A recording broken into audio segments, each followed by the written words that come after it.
Bueno, de regreso con otro tema de interés. Han visto ustedes que hoy ha habido declaraciones del vicepresidente indicando, promoviendo, casi ordenando y sugiriendo siempre austeridad en el gasto público.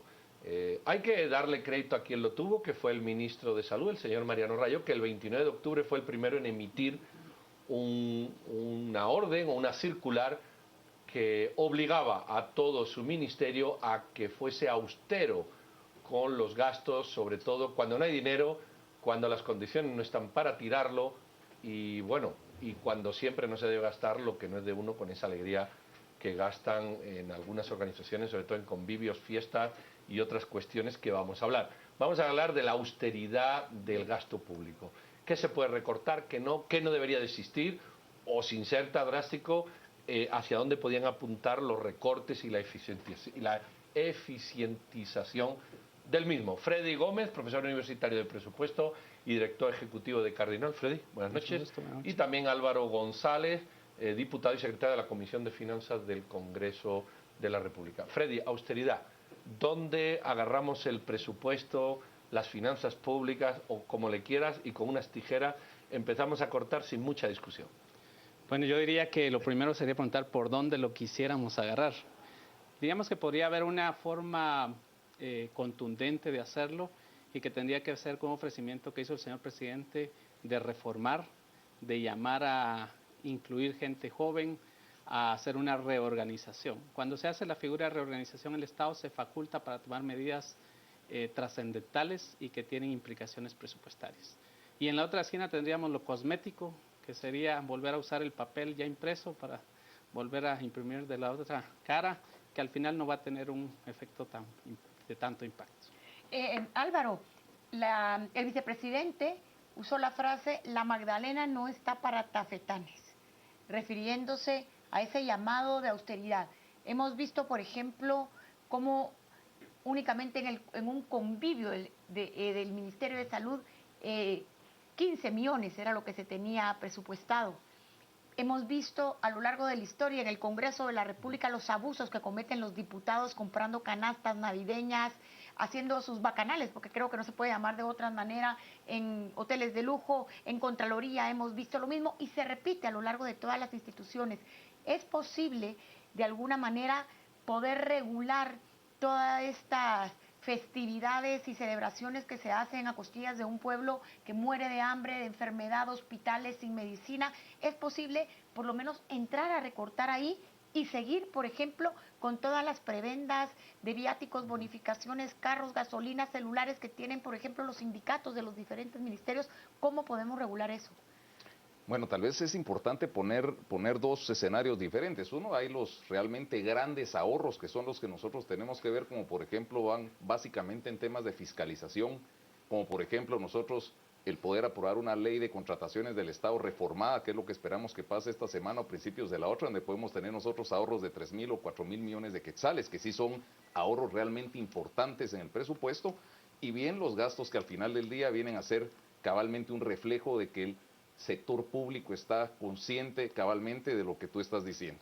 ¿Qué podemos hacer nosotros, por ejemplo, en normas presupuestarias, que es una parte que incluye el presupuesto, que es lo que comúnmente se llaman candados? Regular, por ejemplo, temas de viáticos, regular temas de gastos de representación, temas de gastos de protocolo. Nosotros podemos reducir los gastos, por ejemplo, como bien lo dijo el presidente, en temas de publicidad de la presidencia. Entonces hay gastos que tal vez no son tan voluminosos como otros gastos que pudieran ser tal vez más importantes para efectos de techo presupuestario y deuda, sino gastos que van dando esta percepción a la población que realmente el sector público, digamos, no solo son los diputados, veamos que aquí es mucho en el Ejecutivo, inclusive los mismos pactos colectivos que permiten y están, nosotros vemos que, por ejemplo, en la SAT, el mismo presupuesto de la SAT, que es 2% de los ingresos tributarios, el mismo pacto colectivo da un porcentaje de los ingresos de la SAT para temas de convivios. Pero otra vez, si hablamos nosotros de una SAT de hace 16 años y hablamos de una SAT de ahora que tiene más de 1.000 millones de quetzales al año de presupuesto, ya se imaginas el convivio de fin de año, pues y los premios probablemente que reparten ahí porque se tienen que gastar esa partida presupuestaria. Yo creo que sí hay forma como está haciendo ahorita el presidente, decir que ya no hay convivios en el Ejecutivo. Creo que nosotros en Comisión de Finanzas lo hemos platicado, dejar normas presupuestarias claras en temas de recorte de gastos, como le he dicho ahorita, protocolarios, gastos de representación, etcétera. Pero hablamos mucho de que se puede hacer, pero vamos a aterrizar un poquito las ideas. ¿Es necesaria una Secretaría de Comunicación de la Presidencia con 250 millones de que sale? ¿Es necesario 500 millones para fertilizante? Voy a ser más duro y directo. ¿Es necesario un seguro privado para diputados que tendrían que ir al ICS? ¿O para jueces? ¿O es necesario, si todos sabemos que esto es necesario, por qué nadie le entra? Porque al final todo el mundo apuesta en que no haya convivios, pero al final igual el sindicato magisterial se va a pronunciar que a ver por qué no hay convivio. ¿No somos un pueblo con muchos contrasentidos? Yo diría que éramos. Y de hecho, o estamos en el proceso, ¿verdad? Las manifestaciones justamente pidieron un cambio y exigieron un cambio trascendental. Justamente no solo las organizaciones que mencionas, sino muchas otras secretarías también pueden ser reformadas. Por ejemplo, con la llegada del nuevo Ministerio de Desarrollo Social hace unos años, la idea es que fusione y abrace a otras secretarías que tienen intereses sociales, por ejemplo, la Secretaría de la Mujer, y con ello haga escala y haya ahorro, para no tener muchas intervenciones dispersas. Esos son los requerimientos que se pueden hacer, y diría yo que se pueden hacer también de gestión. Hay cantidad de reformas que no hay que esperar a las leyes, se pueden realizar. A ver, a mí me llama la atención, por ejemplo, y me voy a suscribir a un informe que hizo el Grupo Atal, donde hizo un análisis del presupuesto del Estado. Por ejemplo, el Ministerio de Educación reportaba que tenía 375 millones en plazas de 021, que no están justificadas. En Gobernación, 200 millones en seguridad vial, inversión de señalización y otros gastos no prioritarios. Ministerios de Salud, 600 millones en revisión solo del pacto colectivo y compra de medicamentos y suministros que no están reguladas. Ministerio de Desarrollo Social, 400 millones en bolsas de alimentos, transferencias para comedores, y así podemos seguir a lo largo de todos los ministerios. Estos al final, Álvaro, no son gastos superfluos. Estamos hablando, si sumamos estas cantidades, fácilmente llegamos a los 1.000 millones. Entonces, ¿cómo hacemos para que todos estos gastos, por ejemplo, el Ministerio de Cultura, 38 millones para construcción de polideportivos, no es urgencia nacional? ¿Cómo hacemos para realmente depurar estos gastos y entrar en esa necesidad de depuración y de transparencia y austeridad que piden los guatemaltecos? Bueno, tenemos otra vez, partamos de algo. Lastimosamente tenemos nosotros un sector público tan desgastado que yo creo que cualquier rubro de gasto que exista en el presupuesto va a ser cuestionado, con toda razón. Si nosotros ponemos polideportivos, pero estuviéramos nosotros en una sociedad donde el sector público utiliza los polideportivos y tenemos nosotros un deporte desarrollado, nadie estaría criticando. Pero ¿qué es lo que critican? Que cualquier gasto está afecto a corrupción y a discrecionalidad. Entonces, todo el presupuesto, que son más de 2.000 páginas de presupuesto, solo para que tengamos idea, que lo podemos bajar en la página del Congreso, que lo hemos subido nosotros para que sea público, ya está visto como que cualquier gasto es malo. Pero lo malo no es el gasto, lo malo es que se gasta mal. O hay corrupción, hay discrecionalidad. ¿Qué es lo que nosotros estamos haciendo ahorita cabalmente en la Comisión de Finanzas? Cabalmente para sacarlo del ámbito político de la Comisión de Finanzas, hicimos una mesa técnica de trabajo en donde están llegando los diferentes tanques de pensamiento, dentro de los cuales está TAL, está el CIES, está el CES, está el CIEN, están llegando ellos a proponer. Y nosotros como comisión lo que estamos haciendo es siendo el facilitador también dentro del Ministerio de Finanzas y SAT.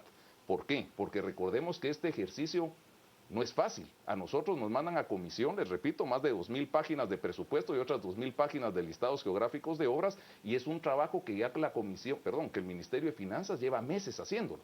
Entonces es bien complicado en un mes, menos de un mes, consensuar a quién le quitan. ¿Qué es lo que nosotros estamos haciendo en la mesa técnica?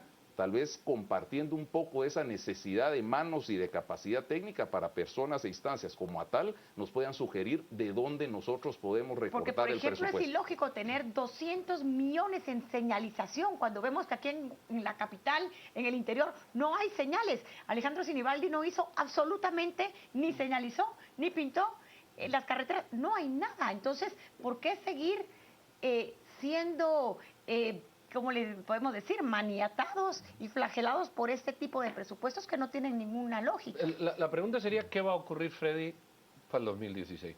Porque la discusión esta no es la primera vez que la tenemos. Tú has marcado muy bien, has señalado un punto de inflexión de lo que se venía, lo que se hay, y la prueba es que Álvaro pues también, ¿verdad?, ha cambiado el Congreso. ¿Tú qué esperas? ¿Qué esperas que ocurra 2016? Porque esto va a ser progresivo. ¿O tú ves que al 2016 lo vamos a arreglar? Pues muchos televidentes dicen, bueno, esto ya está. ¿Cuál sería tu tiempo, tu cronograma? Yo diría que se esperaba de este gobierno que fuera de transición, esa fue como la marca ¿Este te refieres al actual del señor presidente vigente.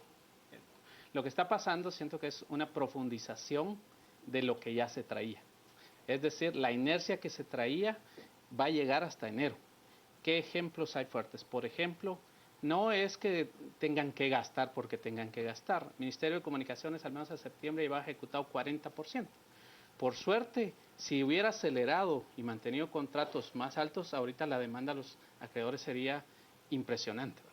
Bajo ese sistema, si no se hacen ajustes importantes, la deuda flotante posiblemente termine en unos 3.500 millones en enero. Es decir, la herencia que se le va a dejar al próximo gobierno es una deuda flotante bastante alta, con compromisos ya para pagar en enero y febrero.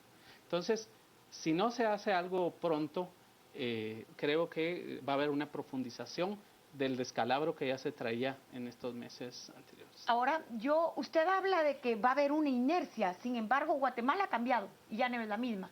Entramos a las redes sociales y vemos, por ejemplo, movimientos como Anonymous diciendo, si ustedes hacen un congreso, prepárense, porque vamos a llegar a un convivio, prepárense. Vamos a llegar a su convivio, vamos a tomar fotos, vamos a estar ahí y los vamos a hostigar. Vemos, por ejemplo, bueno, no lo van a hacer porque son anónimos y no te vas a enterar que van, ¿verdad? Por Guate, diciendo ni un convivio más. Y vemos hashtags innumerables haciendo esa petición de austeridad. La población ya no se deja. Los diputados están contra la pared y puede existir un movimiento ciudadano que llegue hasta las puertas del Congreso a exigir lo que los guatemaltecos queremos. ¿Qué va a pasar si esa inercia se mantiene? Porque yo no creo que el guatemalteco siga a la expectativa tolerando esos abusos. Hablemos un poquito y analicemos eso, Álvaro. Bueno, lo que tú dices tienes toda la razón. Aquí si no se toman medidas claras, lo que va a pasar es que van a convocar una Asamblea Nacional Constituyente y van a depurar el Congreso. O sea, eso es lo que va a pasar. Y si nosotros no vemos un esfuerzo claro del presidente electo, Jimmy Morales, de que mande un cuerpo técnico preparado, por ejemplo, a la Comisión de Finanzas con propuestas claras, lo que va a pasar es que él mismo está sugiriendo, por ejemplo, que no pongamos candados, por dar una idea. ¿Cómo va a ser que alguien que su promesa electoral es ni ladrones ni corruptos, va a decir que no quiere candados en el presupuesto si el candado es básicamente para generar transparencia y calidad del gasto? ¿Qué presidente, por ejemplo, en su sano juicio va a pedir que bajen el presupuesto en su año de gobierno cuando nosotros sabemos que el presupuesto es el presupuesto más bajo de relación al Producto Interno Bruto de toda la región?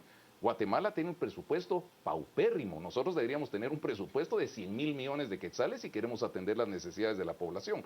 El problema es claro, el problema no es el monto, el problema no es la deuda, el problema es que se gasta mal.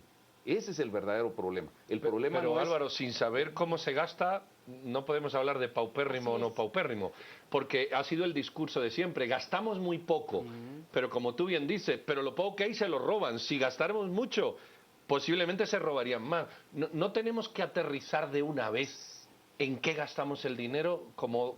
Es que, perdón, sí sabemos en qué se gasta. Nosotros podemos entrar a cualquier sistema de contabilidad del Estado y sabemos en qué se gasta. ¿Cuál es el problema, Pedro? Otra vez. Si nosotros, por ejemplo, no tenemos una ley de contrataciones del Estado buena, si no tenemos mecanismos como la subasta inversa, si seguimos renovando contratos abiertos de medicamentos durante 10 años, si los precios de referencia no los pone el INE, sino los ponen particulares y de alguna forma el precio de referencia de un contrato abierto es el precio que compro yo, Álvaro González, en una farmacia, un Alka-Seltzer, en lugar de aprovechar las economías de escala, que es lo que busca. O sea, nosotros sabemos en qué gastamos. El problema es que se gasta mal. Ese es el verdadero problema. Entonces, contestando lo que decía Silvia, ¿qué es lo que tiene que hacer la población y cuál es la mejor forma de combatir la corrupción? Evidenciando al corrupto. ¿Qué es lo que se está haciendo ahorita? Esa es la forma más exitosa en cualquier parte del mundo de poder contrarrestar la corrupción. Evidenciemos al corrupto. No, nos quedan apenas 30 segundos, pero Freddy iba a intervenir y no lo dejamos. Solo quería decir que también no solamente se ha aumentado la fiscalización, sino la participación. Hay excelentes casos como la tragedia de Cambrai, donde la población está dispuesta a trabajar, como ha pasado en otros casos, junto a gobierno. Por ahí el gobierno tiene que gastar menos y en los privados también podemos colaborar. Ese liderazgo para una gestión pública de tal está carente. El discurso está en gastar, gastar, gastar y no en obtener resultados de otra forma diferente. Bueno, pues ahí han visto ustedes. Lo que está claro es que hay que optimizar el gasto, como los dos decían, hay que transparentar el ejercicio financiero de las finanzas públicas.